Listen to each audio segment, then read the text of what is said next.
सीखें कुछ अफगानिस्तान से। सीखने की जरूरत है हमें अफगानिस्तान से। ये होता है पैशन, ये होता है इंटेंट, ये होती है यूनिटी, ये होता है कमिटमेंट। हराया इंग्लैंड को। पिछले 2 सालों में दूसरी मर्तबा आईसीसी इवेंट में अफगानिस्तान ने इंग्लैंड को हराया है। 2023 का वर्ल्ड कप और आज।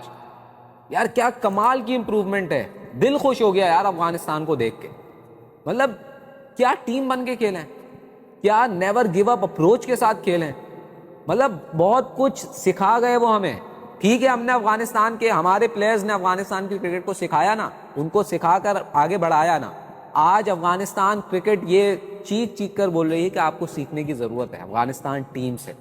एक ग्रुप और पैशन के साथ खेलते हैं, और क्या कमाल का पैशन, दिल जीतने वाला पैशन। हालांकि इंग्लैंड की टीम वो टीम जिसके हवाले से कहा जा रहा है कि ये ओडीआई और टेस्ट क्रिकेट को तब्दील कर रहे हैं, ये इंटेंट वाली गेम को इन कर रहे हैं। इनका हर खिलाड़ी मारता है, और ऐसा ही लग रहा था एक वक्त में। विकेट्स लेने के बावजूद जो रूट ने जिस तरीके से खेला, जिस तरीके से गेम को कैरी किया, ऐसा लग रहा था कि शायद अफगानिस्तान स्लिप कर जाएगा। लेकिन क्या कमाल की अप्रोच थी। मतलब हार नहीं मानी उन्होंने, डीप में लेकर गए लेकर गए लेकर गए, और मतलब क्या पकड़ा है उनको। मतलब आज चैंपियंस ट्रॉफी में दिल खुश हो गया। बहुत सारे लोग यहाँ बैठ के भी कह रहे थे कि यार अफगानिस्तान नहीं कर पाएगा नहीं कर पाएगा। मैं कह रहा था कि यार अफगानिस्तान जिस तरीके से खेला है, मैं दिल से चाहता हूं कि अफगानिस्तान आगे जाए। और अब ऑस्ट्रेलिया वाला मैच उनके हाथ में, जो होगा उनके हाथ में। अगर जीते तो आगे जाएंगे, नहीं तो गैर। लेकिन अगर वो नहीं भी जाते, मैं समझता हूं कि आने वाले सालों में अफगानिस्तान शायद पाकिस्तान से भी बहुत ऊपर की टीम बनेगी, क्योंकि जिस तरीके से यूनिटी के साथ क्रिकेट खेल रहे हैं ना, ये हमारे लिए बहुत बड़ा सबक है। इनके हवाले से बात होती थी कि यार इनके पास है ना लंबे फॉर्मेट में डीप में बैटिंग नहीं है। हमने 2023 में देखा, डीप में बैटिंग की, पाकिस्तान को हराया, इंग्लैंड को हराया। 2025 में आज की तारीख में आप देख रहे हैं कि किस तरीके से उन्होंने विकेट्स ऊपर से गिरी, उसके बाद स्कोर किया और रिलेंटलेसली स्कोर किया। मतलब आर्चर और वुड को मारना कोई बच्चों का खेल नहीं होता। जिस तरीके से इब्राहिम जादरान ने चैंपियंस ट्रॉफी का सबसे रिकॉर्ड टोटल बना दिया इंडिविजुअल, 177 रन उसने जड़ दिए, तो ये क्या बच्चों वाला खेल है? नहीं भाई, इसमें बड़ा पैशन चाहिए। ठीक है, पिच जितना भी अच्छा हो, लेकिन 177 करना हर पिच पे मुश्किल होता है किसी प्लेयर के लिए। कमिटमेंट और बड़ा आपको जो है ना फिटनेस चाहिए होती है, बड़ा पावर चाहिए होता है उसके लिए। खड़ा रहा वो और ले गया अफगानिस्तान को। क्योंकि जब आप बड़ा टोटल लगाते हैं ना, तो चाहे जितनी भी बड़ी टीम आपके सामने हो, उस टीम को कहीं ना कहीं एक मेंटल स्केयर जरूर रहता है कि यार टोटल बड़ा है। अगर हम शुरू में हमारी विकेट्स गिरी, बीच में हमने कैरी किया भी, तो एंड में हमें पावर चाहिए, हमें एक ऐसा इनिंग्स पार्टनरशिप चाहिए होगी जो कि हमें सेल करवाएगी। लेकिन वहां पर जो रूट फायदा उठाया, अच्छी गेंद उमर जई की, बड़ी जबरदस्त गेंद, जिस पर जो रूट आउट हुआ और वहां से गेम पलटा। और फिर जैसे ओवरटन को स्लोअर वन पे आउट किया, कमाल यार, तालियां होनी चाहिए। ओवरटन मैच ले जाने की भरपूर सलाहियत रखता था, उनसे आखिर में को 20-22 रन चाहिए थे। ओवरटन ने एक चौका भी लगाया, मुझे ऐसा लग रहा था यार इसको आउट नहीं किया तो ले जाएंगे। आर्चर का इतना टेंशन नहीं था उन्हें, ओवरटन का था। लेकिन स्लोअर वन पे नबी को उन्होंने लिया, मेरे ख्याल से 6-7 कदम आगे आया हुआ था, वो कैच हुआ।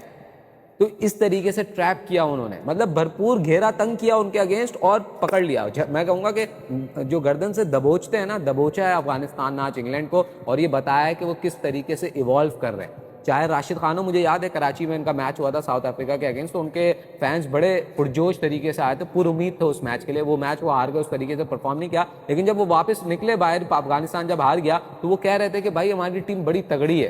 वो अपने अंदाज में कह रहे थे कि भाई हमारी टीम बड़ी तगड़ी है और हमारी टीम करके दिखाएगी, और उन्होंने आज करके दिखाया। तो ऐसे फैंस जब आपसे उम्मीद लगाते हैं, तो आपकी परफॉर्मेंस ऐसी होनी चाहिए जो आज अफगानिस्तान की, ताकि आपके फैंस आपसे इमोशनली जो अटैच्ड हैं वो मायूस ना हो। गेम पूरा लेकर चले यूनिटी के साथ, चाहे राशिद खान हो, चाहे उमर जई हो, चाहे इब्राहिम जादरान हो, चाहे नबी हो, सब साथ लेकर चले। फजल हक फारूकी ने बड़ी कंट्रोल बॉलिंग की, हर किसी ने अपना अपना रोल अदा किया। मैं समझता हूं, अभी हम शो में बात कर रहे थे कि जो मैन ऑफ द मैच है वो उमर जई को मिलना चाहिए। मैंने कहा मैन ऑफ द मैच अगर किसी को मिलना चाहिए आज, तो वो पूरी अफगानिस्तान की क्रिकेट टीम है, जिस तरीके से उन्होंने खेला है। और 2-4 ये फेजेज हैं, शायद आपको ये 2-4 साल में नजर नहीं आएंगे। राशिद खान, नबी वगैरह, या गुलबदीन नाइब हो गए, आपके हशमतुल्लाह शहदी, शायद आपको 2-3 साल बाद अफगानिस्तान क्रिकेट में नजर नहीं आएंगे। लेकिन खास तौर पर राशिद, नबी, ये वो हैं जिन्होंने अफगानिस्तान की जो क्रिकेट है उसको एक आइडेंटिटी थी। अफगानिस्तान के पास क्रिकेट के अलावा कोई इतना फेस्टिवल नहीं होता, ये क्रिकेट उनका फेस्टिवल है। और इस फेस्टिवल में जब टीम इस तरीके से करे ना, अब तो मैं अपसेट भी नहीं कहूंगा, अब तो कहूंगा ये अच्छी टीम है जो कि टीम्स को हराने की काबिलियत रखती है। 2023 में आपको हराया, इंग्लैंड को हराया, 2024 में ऑस्ट्रेलिया को हराया, अभी ओडीआई सीरीज में साउथ अफ्रीका को हरा के आए, अब इन्होंने इंग्लैंड को दोबारा आईसीसी टूर्नामेंट में हराया, ऑस्ट्रेलिया से इनका अगला मैच है। जिस तरीके से क्रिकेट खेल रहे हैं, यू नेवर नो, हरा भी सकते हैं। कंडीशंस इनके अपने मतलब की कंडीशंस हैं, खेलते रहे यहाँ पर अपनी पूरी क्रिकेट खेलिए। नबी की बात की जाए, राशिद की बात की जाए, गुलबदीन नाइब की बात की जाए, शाहिदी की बात की जाए, ये तमाम वो क्रिकेटर्स हैं जिन्होंने पाकिस्तान में क्रिकेट खेली है। तो यू नेवर नो कि ये ऑस्ट्रेलिया को भी जड़ दें एक आध, तो आगे जा सकते हैं सेमीफाइनल में। लेकिन जाते आते यार बहुत मज़ा आया। अफगानिस्तान के जितने भी फैंस हैं उनको मुबारकबाद। और अफगानिस्तान की इस जीत से बहुत सारे लोगों के लिए बहुत कुछ सीखने को है और जो सीखने की ज़रूरत भी।